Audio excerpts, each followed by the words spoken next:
Hey there, it's your Uncle Steve, and welcome to A Minute of Pain, brought to you by More Than Exercise and morethanexercise.com.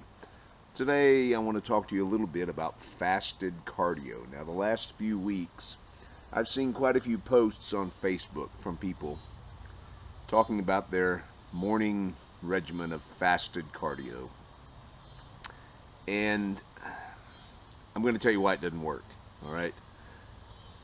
I'm not going to bore you with a lot of the science behind it. I'm not going to bore you with a lot of the semantics of it. I'm going to give you some high points.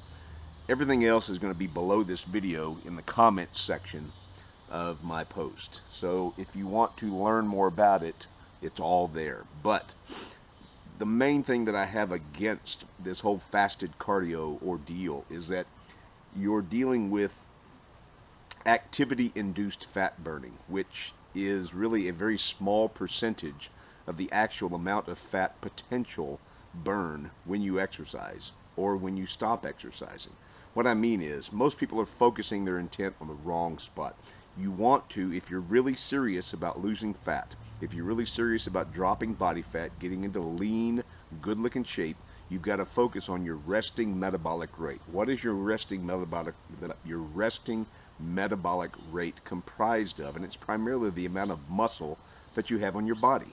So if you want a higher resting metabolic rate, or RMR, you've got to increase the amount or density of muscle mass you carry. You do that by resistance training. Resistance training can be body weight, bands, weights, machines. I don't care. As long as you're putting on muscle and muscle mass, you're going to increase your resting metabolic rate. If you're not doing that, then you're not focusing on the important portion of body fat loss. Now, there's a hierarchy of fat loss that you have to follow. It has to be adhered to. And number one is you've got to have a solid supportive nutrition regimen. Number two is you've got to have a solid supportive nutrition regimen. You can drop body fat by doing nothing more than changing your diet up so that you have a supportive diet regimen where it allows you to burn more calories than you take in. It's really that simple. You know, I've talked about this before. You don't have to exercise to lose body fat. If you want to look good, that's a whole nother story, because if you don't exercise while burning body fat, you're going to get that skinny fat look. You're going to get that flaccid look about you. So you've got to do some exercise in the form of resistance training to build muscle, to tighten things up so that you look good with the body fat loss.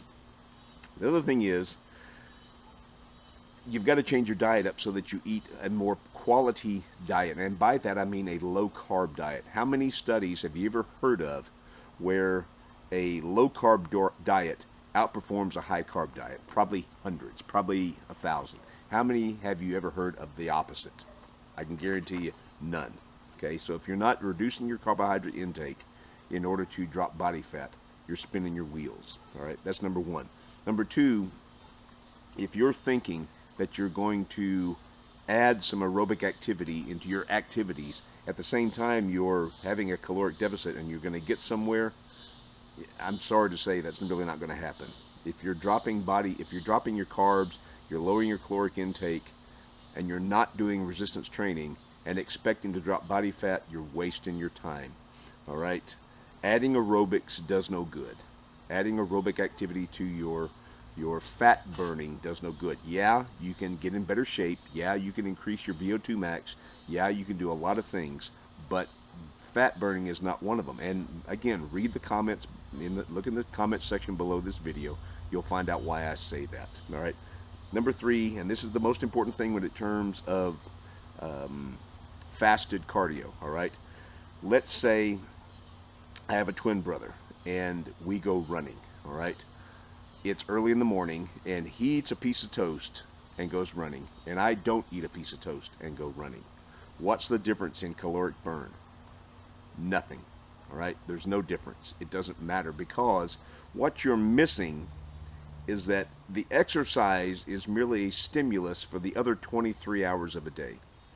The exercise is a stimulus for the other 23 hours of a day. There's a long, fancy, scientific, geeky term for that, but it boils down to exactly what I just said. If you're not focusing on that other 23 hours that recuperation, that EPOC. What the acronym is: extended post-exercise oxygen consumption. That recovery phase of your routine, you're really just, you're spinning your wheels. You're worrying about too much about the activity in the gym as opposed to when you leave the gym. How much is your body burning calories after you leave? You've got to be more focused on that.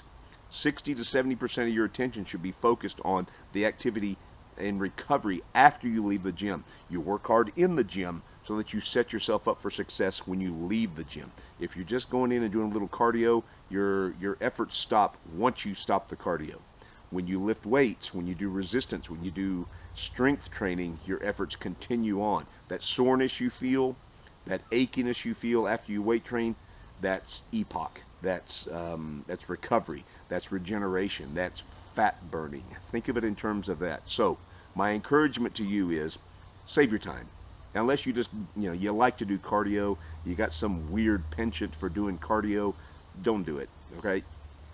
Don't do this fasted cardio stuff. Yeah, do yourself some cardio just so you get your heart benefits and all that good stuff. But don't focus it on fat loss because you're wasting your time. In terms of fat loss, fasted cardio or these extended pre-workout cardio sessions aren't doing you much good. The post-workout cardio sessions is a whole nother story. I can get into that later if you want. But the bottom line is fasted cardio, waste of time. And you can quote me on that. I'm going to get some blowback from it. Talk to me, text me, email me, call me. I don't care. We'll talk about it. But bottom line is, you think about that.